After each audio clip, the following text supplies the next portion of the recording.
What are we doing here? And where are we gonna go? It's like we just woke up one morning, and then it's welcome to the show.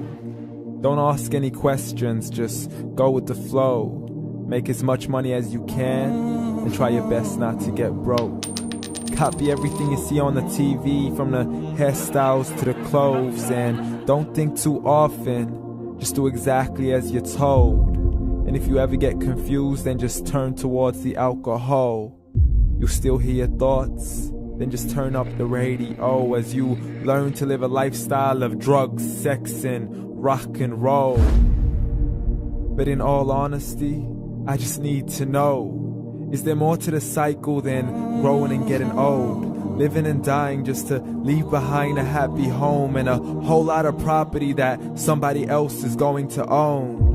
I just really need to know before the casket's closed, 'cause I'm not willing to gamble with my soul, nor am I ready to take any chances. These are just simple life questions, and I'm just searching for some answers. Like, what are we doing here? And what is our purpose?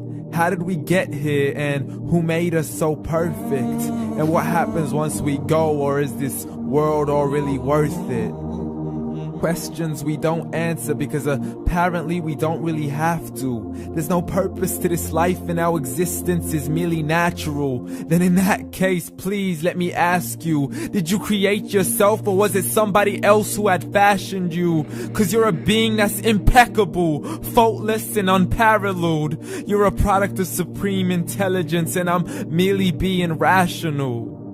For there isn't a camera on this earth that can come close to the human eye, nor a computer that can compete alongside the human mind. And if the whole world was to come together, we wouldn't be able to create a single fly. So many signs, yet we still deny. As science tries to justify that all this could come from none, when it's a simple sum. 0 plus 0 plus 0 cannot possibly ever give you 1. So from where did all this order come?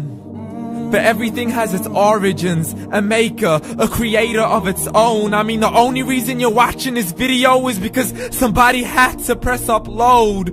So we can believe in the Big Bang, but I'd rather believe in He who caused it to explode. Allah, the creator of everything along with every single soul.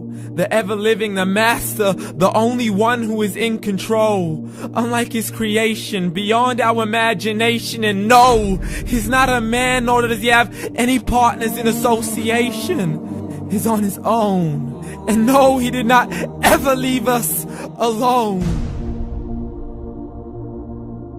Just like every manufacturer, he left us with an instruction manual. The Quran and Islam, and I'm sorry to jump to conclusions, but it's the only one possible. The only definition of God is the one and only supreme being. It's logical, a book with 0 contradictions, with miracles that are both scientific and historical, all revealed over 1400 years ago. Like the detailed description of the human embryo. The descriptions of the human embryo in the Quran cannot be based on scientific knowledge in the 7th century. To the mountains as pegs holding firm the earth below, and the 2 seas that don't mix in a complete separate flow. To the planets in orbit, alternating night and day as they stay in flow. The expansion of the universe and the creation of everything from H2O.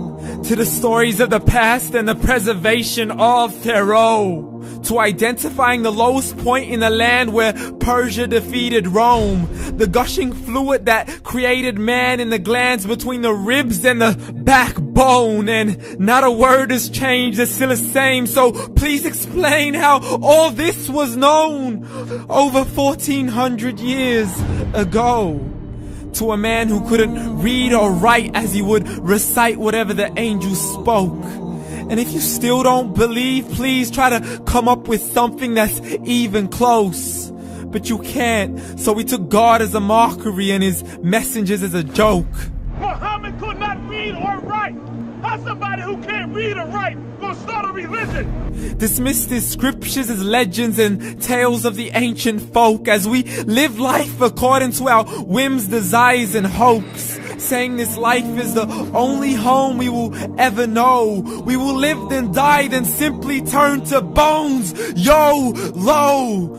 Correction, after the grass dies, the rain arrives and it regrows, and Allah promises to do the same thing to your very soul and bring you back from your very fingertips to your toes, as the all-seeing supreme being watches us so close, and we are surely being tested in our wealth, our health, and our self, and everything that we've been blessed with. So believe, for we will surely be resurrected and be brought back to our Lord and account for every single deed, as He hands us our books and orders us to read. From the bad to the good and everything in between. You yourself are sufficient for your own accountability, so don't be mad at me. You are the one who thought He wouldn't come back to me. I gave you a whole life long to search after me, but you were busy in all that which was temporary. So read, and glad tidings to all those who believed. And if you disbelieve, read. And don't let that day be the first day you find out what your life really means. Read.